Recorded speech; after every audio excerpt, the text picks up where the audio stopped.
Alrededor de la misma época del nacimiento de Cristo, también nace en el poblado de Tarso, en lo que es hoy el sur de Turquía, el hombre quien Dios había destinado para ser su mensajero a los paganos, el gran apóstol Pablo.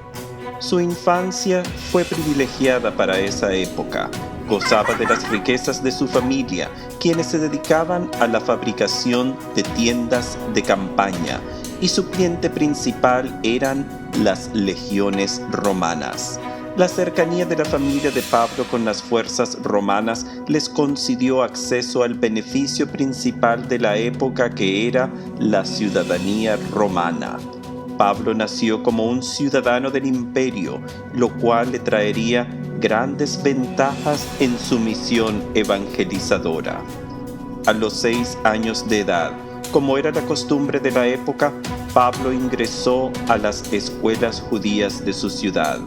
En estas escuelas, los jóvenes aprendían las ricas tradiciones de su pueblo, al estudiar las obras del Antiguo Testamento y perfeccionar el idioma hebreo. También recitaban las obras de los grandes filósofos griegos, mientras también perfeccionaban el idioma común, que era el griego, en el cual se escribió el Nuevo Testamento.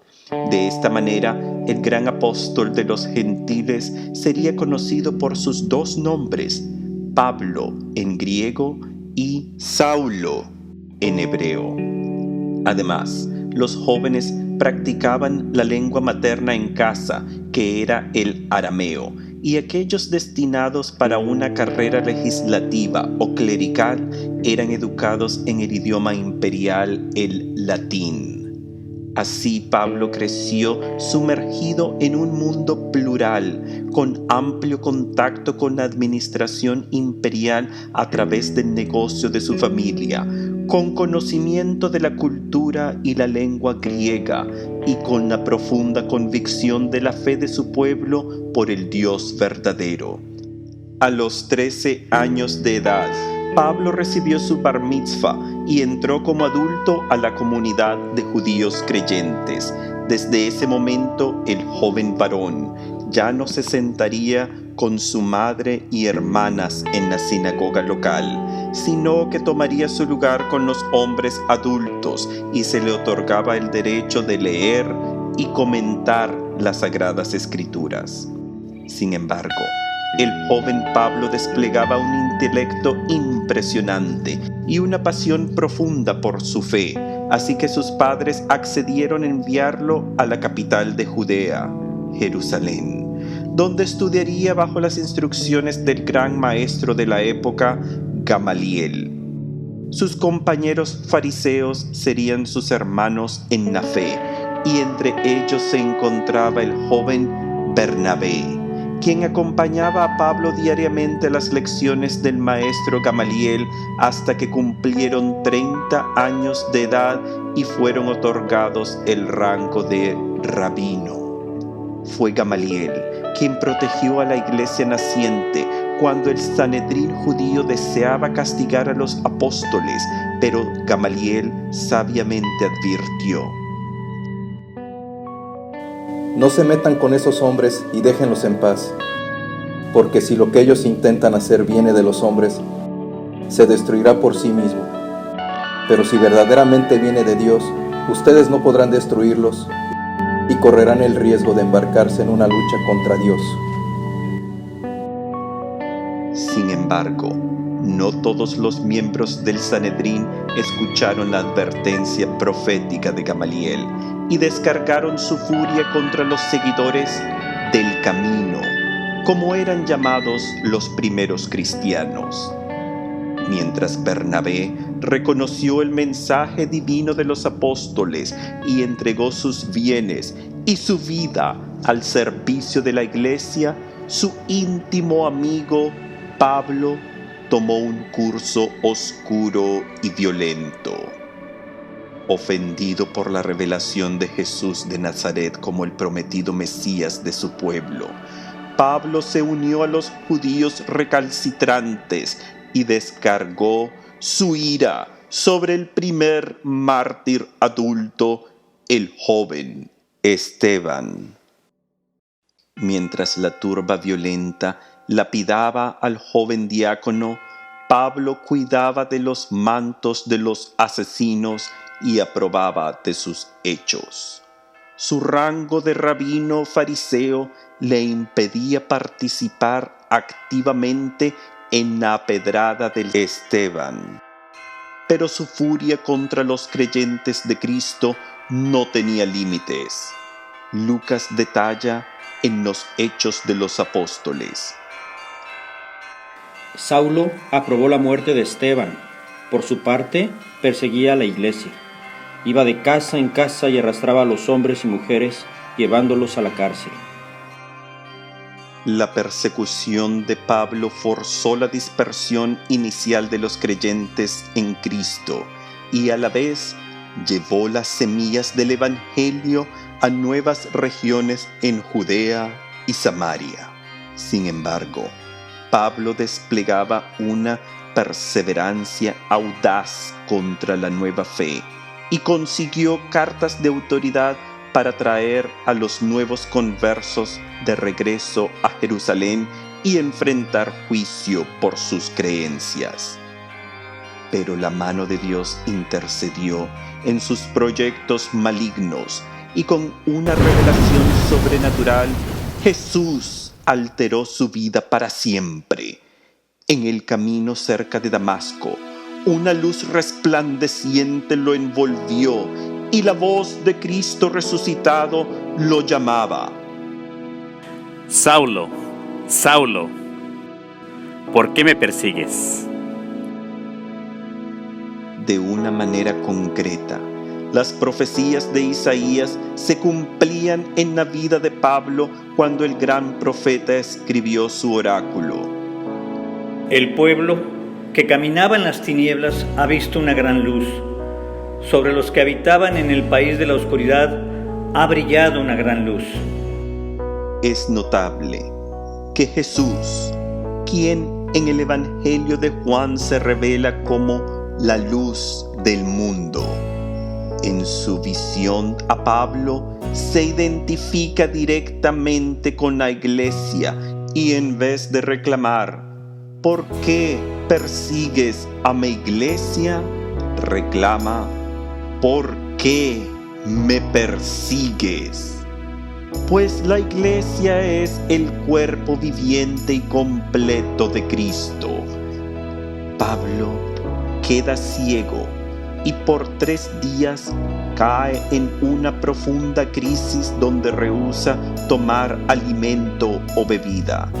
Pero Dios tenía grandes planes para el rabino de Tarso y le envía a Ananías con el impresionante mensaje: Ve a buscarlo, porque es un instrumento elegido por mí, para llevar mi nombre a todas las naciones, a los reyes y al pueblo de Israel. Ananías obedece y con cierto temor se presenta ante el persecutor de los creyentes y milagrosamente le restaura la visión y bautizó a Pablo. Pablo debe de haber entrado en un estado de confusión y asombro, pues se retira del mundo para vivir en la soledad de la aridez de Arabia. Por 3 años, Pablo configuró sus creencias y estableció la nueva teología que formularían sus prédicas y cartas en el silencio del desierto. Finalmente, regresó a Damasco y con la fuerza de la convicción profunda de su llamado divino, se presentó en la sinagoga local y declaró con elocuencia y certeza que Jesús era el Mesías quien había resucitado. Su mensaje debe haber estado marcado con el coraje y asertividad que desplegó en su persecución anterior, pues los habitantes locales dispusieron matarlo para silenciar al joven predicador. Sus discípulos tuvieron que ayudarle a escapar de la ciudad cuando por la oscuridad de la noche lo bajaron fuera de las murallas de Damasco en un canasto. Pablo partió de Damasco y se dirigió a Jerusalén, donde se reunió con su antiguo compañero de estudios, Bernabé. Bernabé lo llevó a la presencia de los apóstoles Pedro y Santiago. Pablo intentó predicar en el templo judío, pero sus palabras guardaban el celo de su carácter y la pasión de su personalidad, lo que resultó ofensivo a los judíos locales, por lo que pronto se presentaron nuevos planes para asesinarlo. Pablo era rechazado violentamente por sus antiguos maestros y compañeros del Sanedrín judío, pero igual, su presencia no parece haber sido muy bien recibida entre los cristianos de Jerusalén. La sangre de Esteban estaba todavía demasiado fresca, y las memorias del violento rabino arrastrando a los seguidores de Cristo por las calles de Jerusalén estaba tal vez demasiado vívida para que la comunidad de creyentes aceptara abiertamente a Pablo.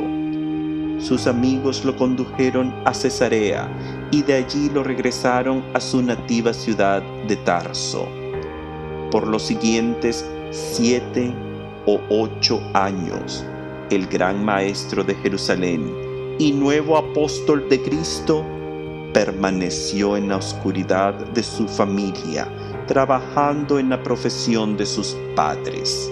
Sus esfuerzos evangelizadores se limitaron a la conversión de su casa, sus hermanas y sus familiares. Pablo hubiera desaparecido de la historia como un fiel creyente entre la multitud de los santos desconocidos, pero Dios utilizó de nuevo a su viejo amigo Bernabé para la gloria de la iglesia y el cumplimiento de la misión de Pablo. Los cristianos que habían sido dispersados por Pablo una década anterior habían encontrado un suelo fértil en las tierras de Grecia y las islas de Asia Menor. En Asiria, en Antioquía, la comunidad de creyentes había crecido significante y los primeros evangelizadores se atrevieron a difundir el mensaje de Jesús entre los paganos. Un número considerable de creyentes gentiles se unió a la comunidad y por primera vez se empleó el título de cristianos a los seguidores del carpintero de Galilea. La iglesia de Jerusalén envió a Bernabé a Antioquía para evaluar la situación local y maravillado con el fervor de la fe entre judíos y paganos, vio la necesidad de una catequesis formal para la nueva comunidad, por lo cual recurrió a su viejo amigo Pablo, quien vivía en la cercana ciudad de Tarso, y le pidió su ayuda en la evangelización de la nueva comunidad en Antioquía. Pablo abandonó las tiendas de campaña como Pedro había abandonado las redes de pesca y junto con Bernabé solidificaron las creencias en el Cristo verdadero en Antioquía.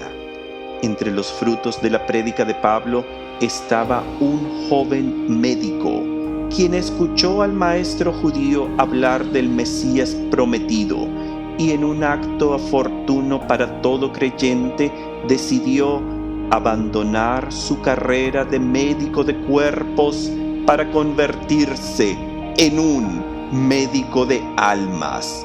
El joven era Lucas, quien cuidadosamente guarda las enseñanzas de Pablo en su segunda obra, Los Hechos de los Apóstoles. En Antioquía, la comunidad de creyentes recibió un aviso profético de una hambruna severa por llegar.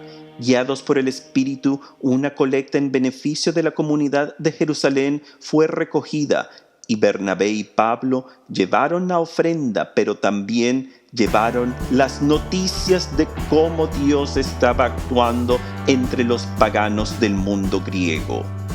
Pablo y Bernabé regresaron a Antioquía y los acompañaba un joven pariente de Bernabé, Marcos, quien los acompañaría por un corto tiempo en su ministerio evangelizador. Un cierto día en Antioquía, mientras celebraban el culto del Señor y ayunaban, el Espíritu de Dios habló diciendo: Resérvenme a Saulo y a Bernabé para la obra a la cual los he llamado.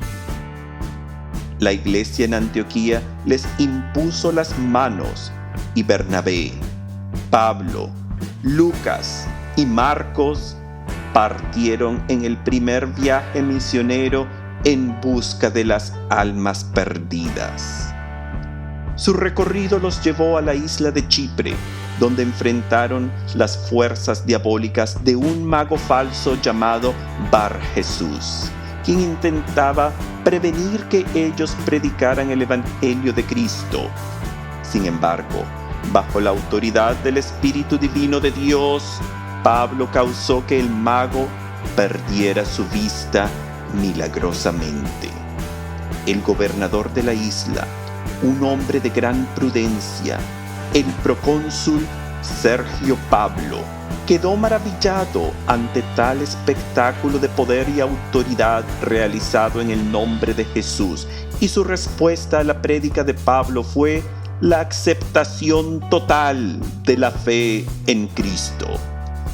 El misionero de los gentiles había logrado su primera conversión de un pagano de alto rango y comprendía las ramificaciones de este acto. El éxito de su prédica se notó en tan solo una generación. Particularmente, el triunfo de la fe verdadera se desplegó sobre el impresionante templo de Afroditas en Pafos, que quedó abandonado pocos años después de la visita de Pablo. Alentado por su éxito en Chipre, la banda de evangelizadores se dirigió a Perge, en las costas de lo que es hoy Turquía. Pero aquí el joven Marcos los abandonó y decidió regresar a su hogar en Jerusalén. Pablo continuó su misión apostólica, pero su prédica entre la asamblea de judíos no fue bien recibida. Entre las sinagogas judías de la diáspora del primer siglo se encontraban un alto número de creyentes paganos, quienes creían en el Dios verdadero de Israel, pero no podían participar plenamente de los ritos judíos por no ser conversos. Mientras los judíos contradecían las palabras de Pablo y levantaban injurias contra él, los gentiles reunidos aceptaban dócilmente el mensaje que Jesús era el Mesías. El resultado de esta prédica fue la declaración radical de Pablo de llevar el mensaje ya no exclusivamente a los judíos, sino al resto del mundo entero. A ustedes debíamos anunciar, en primer lugar, la palabra de Dios. Pero ya que la rechazan y no se consideran dignos de la vida eterna, nos dirigimos ahora a los paganos. La visión final de Pablo era predicar el Evangelio de Cristo en la capital romana, con la intención de convertir al emperador como había convertido al procónsul de Chipre. Desde ese momento, el patrón de la misión paulina quedó marcado. Pablo se presentaría primero en la asamblea judía, pero sus palabras atraían a toda clase de persona: hombres, mujeres, esclavos, soldados, gentiles y maestros judíos de corazón puro despertaban a una nueva realidad espiritual al oír las palabras de Pablo. Cristo es el Mesías, Cristo ha resucitado. Pablo siguió con Bernabé rumbo a Jerusalén para defender a los nuevos conversos gentiles contra las expectativas de celosos maestros judíos, quienes deseaban preservar las tradiciones antiguas e imponer la ley de Moisés sobre las nuevas comunidades de creyentes. Con gran sabiduría, la Iglesia de Jerusalén convocó el primer concilio, y el veredicto era un sencillo llamado al abstenerse de comer carne inmolada a dioses paganos, de la carne de animales muertos sin desangrar y de las uniones ilegales. Estas prohibiciones parecen peculiar en nuestra época moderna, pero eran un llamado radical de un estilo de vida opuesto a la cultura de la época. En el mundo greco-romano antiguo, las ofrendas de sacrificio a los dioses paganos eran acompañadas con banquetes públicos, donde la carne de los animales sacrificados era compartida con los peregrinos. Finalmente, prostitutas sagradas ofrecían sus servicios a los clientes, de tal manera que los templos paganos eran el epicentro de la corrupción moral del imperio, donde la gula y la lujuria eran elevadas al rango de actos sagrados. Por lo tal, las instrucciones del Concilio de Jerusalén eran un simple llamado a la santidad personal. Pablo y Bernabé fueron elegidos junto con 2 otros discípulos para llevar la carta a las comunidades de Antioquía y sus alrededores. Pero Bernabé insistía en llevar también a Marcos de nuevo. Pablo, decepcionado por el abandono anterior, rehusó totalmente incorporar a Marcos en la misión, y el resultado fue la separación de Pablo y Bernabé permanente. Sin embargo, en un futuro momento, Pablo se reconcilió con Marcos y lo llama con cariño en el ocaso de sus días en su carta final a Timoteo. Solamente Lucas se ha quedado conmigo. Trae contigo a Marcos, porque me prestará buenos servicios. Marcos terminaría sirviendo no solo a Pablo, sino también a Pedro en Roma, y preserva la prédica del primer papa en lo que hoy veneramos como el Evangelio según San Marcos. Por los siguientes 14 años, Pablo visitaría prácticamente todo el mundo conocido de Asia Menor y lleva las buenas nuevas a las grandes ciudades de la época: Atenas, Corintio, Efeso, Galicia, Filipo, Tesalónica y otras comunidades presenciaron el mensaje renovador de Cristo y compartían la cena eucarística que traía Pablo durante sus viajes misioneros. Con grandes prodigios, el Espíritu de Dios respaldaba las palabras de Pablo. Los demonios eran expulsados, los tullidos caminaban, muertos eran restaurados a la vida. Las maravillas que Dios ejercía a través de Pablo eran tan asombrosas que Lucas detalla. Por medio de Pablo, Dios realizaba milagros poco comunes, hasta tal punto que al aplicarse sobre los enfermos pañuelos o lienzos que habían tocado el cuerpo de Pablo, aquellos se curaban y quedaban libres de los malos espíritus. Sin embargo, este éxito espiritual llevaba un alto costo personal para Pablo y sus compañeros. Numerosas veces fueron golpeados, encarcelados, azotados o simplemente ridiculizados. Pablo mismo comenta: Con frecuencia estuve al borde de la muerte. 5 veces fui azotado por los judíos con los 39 golpes. 3 veces fui flagelado. 1 vez fui apedreado. 3 veces naufragué y pasé un día y una noche en medio del mar. En mis innumerables viajes pasé peligros en los ríos. peligros de asaltantes, peligros de parte de mis compatriotas. Fueron precisamente sus propios compatriotas los instrumentos en el plan salvífico que anticipaba el martirio de Pablo. Rumbo a Jerusalén, después de su último viaje misionero, el Señor le advirtió de sus tribulaciones proféticamente. En Jerusalén, la turba de judíos en contra de Pablo lo acusaron falsamente de introducir paganos en las áreas sagradas del templo judío. Este era un acto insólito que acarreaba la sentencia de muerte.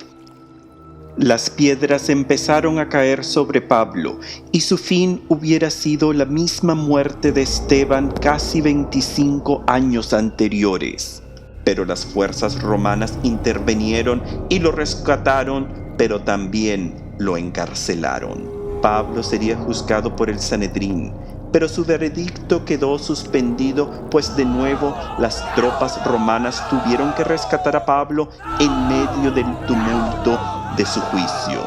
Esa noche, Jesús se le apareció a Pablo y le dijo: ánimo, así como has dado testimonio de mí en Jerusalén, también tendrás que darlo en Roma. Pero mientras tanto, ciertos judíos planeaban asesinar a Pablo. Afortunadamente, el sobrino de Pablo se enteró del plan siniestro y lo reveló al centurión romano encargado de Pablo. Con mucha prisa, los soldados romanos trasladaron a Pablo fuera de Jerusalén hasta Cesarea del Mar, donde vivía el gobernador Félix, y podía garantizar la seguridad de este ciudadano de Roma. Los acusadores de Pablo fueron donde el gobernador en demanda del prisionero, pero Pablo astutamente ejercitó sus derechos de ciudadano romano y apeló al emperador antes de ser enjuiciado por la turba judía. Mientras Pablo permanecía prisionero en Cesarea del Mar, llegó a visitar al siguiente gobernador, el rey Herodes Agripa II, junto con su hermana Berenice, con quien vivía en una relación incestuosa. El gobernador ofreció presentar a Pablo al rey judío, en un acto que repetía las acciones de Pilato cuando llevó a Jesús ante el padre de este, Herodes Agripa I.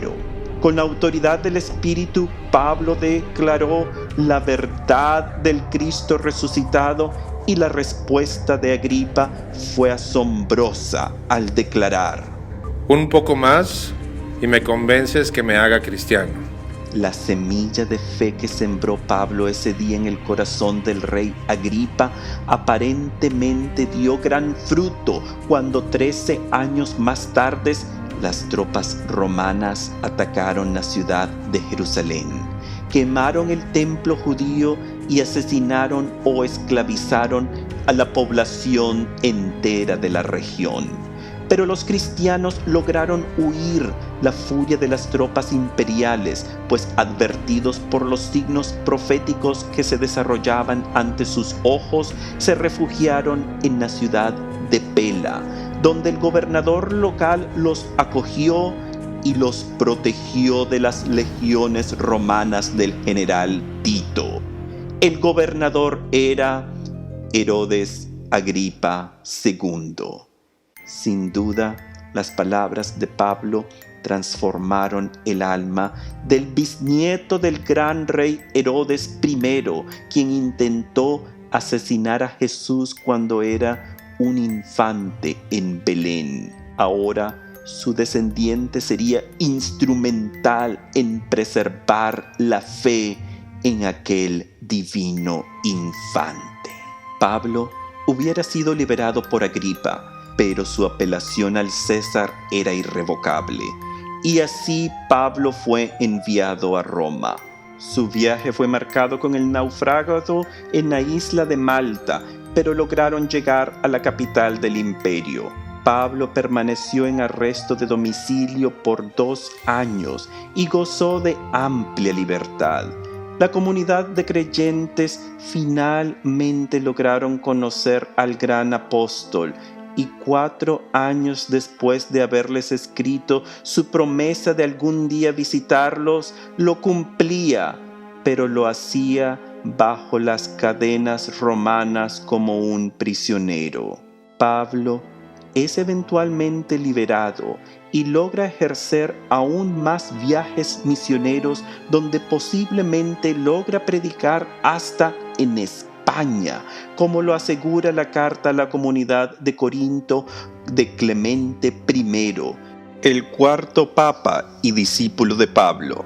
Pero poco después, la persecución de Nerón entra en pleno vigor y Pablo es arrestado, probablemente en Efeso. De nuevo, él apela al emperador, pero esta vez Nerón no recibiría al predicador de Cristo. En vez, en las afueras de la muralla de Roma, una patrulla de soldados escoltó al venerable servidor de Dios por la vía ardentina. Se detuvieron en un breve valle llamado Ad Aquas Salvias, y con un movimiento veloz de la espada, la vida del apóstol de los gentiles llegó a su fin. Yo ya estoy a punto de ser derramado como una libación, y el momento de mi partida se aproxima.